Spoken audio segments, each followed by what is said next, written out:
الطباق تاع السلق اللي نحبهم ونموت عليهم هي الدولمه تاع السلق، ولا كيما نقولها انا المتوم تاع السلق اللي يجي بزاف بنين بالطريقه هذه اللي نديرها انا. قبل ما نبداو الوصفه تاعنا تاع نهار اليوم ونقول لكم السلق تاعي كيفاش خدمته، نقول لكم كامل السلام عليكم خواتي وخياتي، واش راكم؟ نتمنى تكونوا كامل بخير وعلى خير وانتم تشوفوا لا فيديو تاعي تاع نهار اليوم.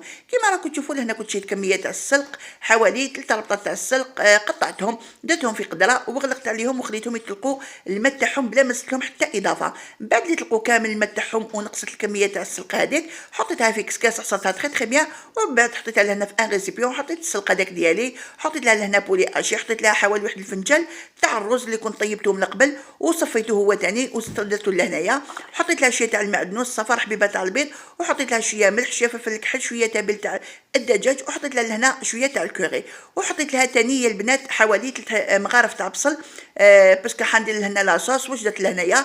درت حبيبه تاع البصل رحيتها كامل ونحيت منها حوالي 3 مغارف، ضفتها لهنا للسلق كما راكم تشوفوا، وخلطت كامل المقادير مع بعض وضفت لها لهنا حوالي 2 مغارف حتى 3 مغارف تاع لا شابليغ هكذا باش السلق تاعنا يشد روحو ونقدروا نديروه ديبول. ومن بعد خلطت كامل المقادير مع بعض على الشكل هذا اللي راكم تشوفوا فيه، وهنايا نروح ندير دوائر باش نروحوا نديروا لاصوص مع بعض. كيما راكم تشوفوا لهنا كي نتحصل على كيما نقولوا هاد الكتله اللي نقدر نلم كامل السلق تاعي هكذا ونقدر ندير هكا ديبول. هنا يعني مانيش حنزيد لا شابليغ، نخليها هكذا ونروحوا نديروا لاصوص تاعنا مع بعض.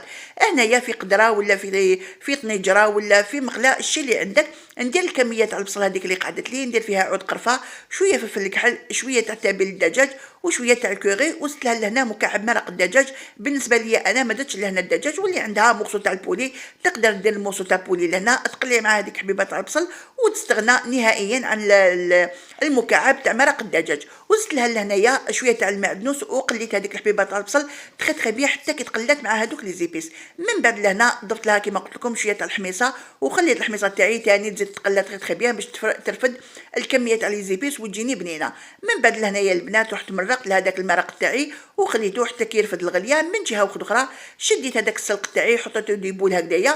وانا واش رحت درت باسكو انا طيبت المرق تاعي غير بالبصل باش تجيني المرقه تاعي ثقيله، درت لها كميه شويه برك تاع الفرينه يا البنات، ما تكثروش بزاف الفرينه باش ما تجيكمش الفرينه بزاف في السلق.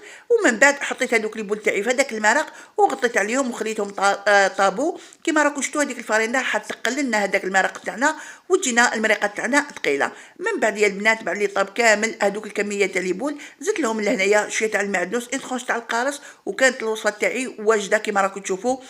كيما نقولها انا متوم تجي بزاف بنينه يا البنات الوصفه هذه. كاين بزاف اللي يعرفوها، اليوم قلت نفكركم فيها بالحميصه مريقه بيضاء